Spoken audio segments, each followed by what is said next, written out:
O jovem de 18 anos que há 30 dias atropelou 17 pessoas em Quintão será indiciado por tentativa de homicídio doloso, ou seja, quando se assume o risco de matar. O delegado responsável pelo caso, Peterson Benites, vai solicitar a prisão preventiva de Gilberto Luiz Pelizer Júnior. A primeira solicitação foi negada pela Justiça com a alegação de que o jovem é réu primário.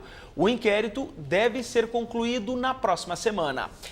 Ainda há previsão de temporais para esta noite. A chuva desta quarta-feira foi provocada por uma frente fria que se deslocou do Uruguai para o Rio Grande do Sul. Confira a previsão nos mapas. O dia já amanheceu com muitas nuvens sobre o estado. A frente fria se desloca em direção a Santa Catarina e para o oceano. Com isso, a quinta-feira já amanhece com sol na metade sul. O tempo ainda segue fechado na região metropolitana, litoral e serra, mas sem temporais. A temperatura fica mais baixa, máxima de 22 graus em Cambará, 25 em Quaraí e 28 em Candelária. Na região metropolitana faz 29 graus em São Leopoldo e 26 em Viamão. Na quinta-feira o tempo volta a ficar seco com a entrada de uma massa de ar frio. No fim de semana, o tempo segue aberto, a temperatura mínima fica mais baixa, já a máxima ainda permanece próximo aos 30 graus. Os alunos da educação de jovens e adultos de Canoas vão aprender sobre a cultura quilombola. A iniciativa é inédita no Rio Grande do Sul e vai abordar a formação dos quilombos urbanos, como a Chácara das Rosas, um dos primeiros do país a ser reconhecido oficialmente. O quilombo conta com 30 famílias afrodescendentes, segundo dados do INCRA. O local, conhecido como Chácara das Rosas, era uma comunidade rural no início do século XX. Com o tempo, sofreu o impacto da urbanização e hoje faz parte da área central da cidade, identificada como Marechal Rondon, bairro de classe média alta de Canoas. Aos 79 anos, Dona Maria do Carmo é uma das moradoras mais antigas. Ela tinha apenas 9 anos quando chegou aqui e conta como viviam naquela época. Era uma chácara, mas ela era muito bem estruturada, né? Com verduras, criação de porcos, galinha e muitas frutas, rosas bastante. E era naquela época que o meu pai era vivo e a minha mãe, né? Então a gente tinha uma convivência melhor. Seu Jorge tem 60 anos e mora no quilombo há mais de 50. Ele recorda das dificuldades que marcaram a vida dos moradores. Que aqui a gente não tinha infraestrutura, nada, água, luz. E o negócio de alimentos também era difícil, que a gente via mais daqui que a gente plantava. E aqui o acesso aqui, a gente era meio isolado, por causa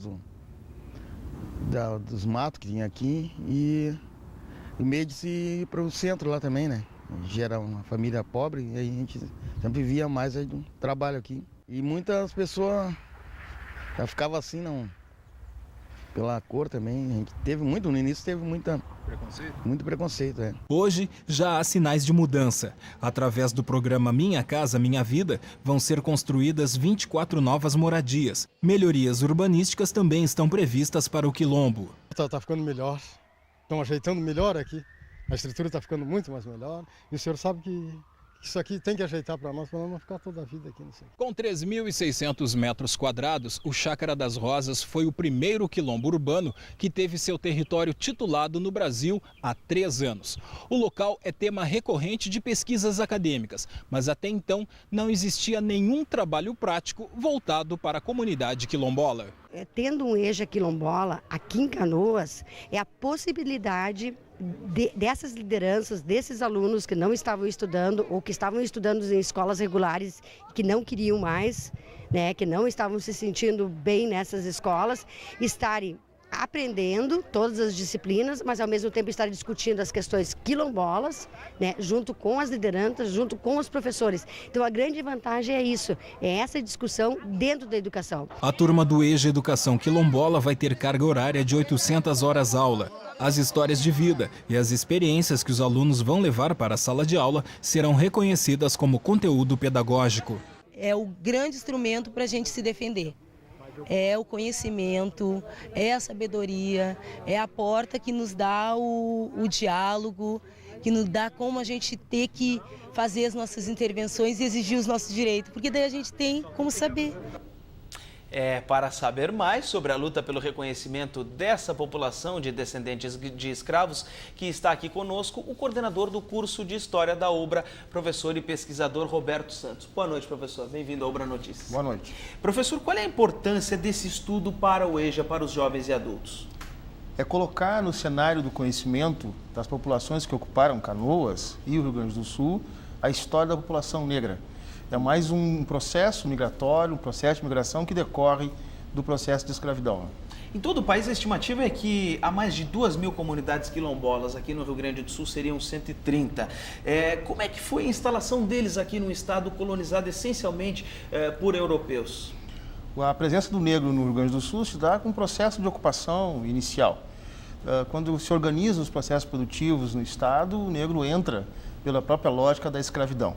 Especificamente pelo sul do estado, mas depois também pelas experiências com agricultura e pecuária que marcam o estado. Como é que essas pessoas conseguiram sobreviver nos quilombos? Basicamente pelo conhecimento do lugar, pelo conhecimento da forma de sobrevivência em termos de como a sociedade escravista se organizava. O quilombo é uma forma de resistência que existe e existiu conhecendo como a escravidão se organizava e pelas suas próprias brechas. Né? Ele próprio se sustentava, as pessoas produziam, como é que era a vida? Existia uma ligação entre a comunidade quilombola e a comunidade escravista. Era um jogo muito interessante, porque uma precisava da outra. Então, normalmente, o quilombo existia e sobrevivia a partir do que a própria escravidão precisava. Tá certo, professor. Eu lhe agradeço muito pela presença aqui no UBRA Notícias. Muito obrigado, professor. Boa noite. Obrigado. O UBRA Notícias fica por aqui. Nós voltamos amanhã às 6h10. Uma boa noite para você.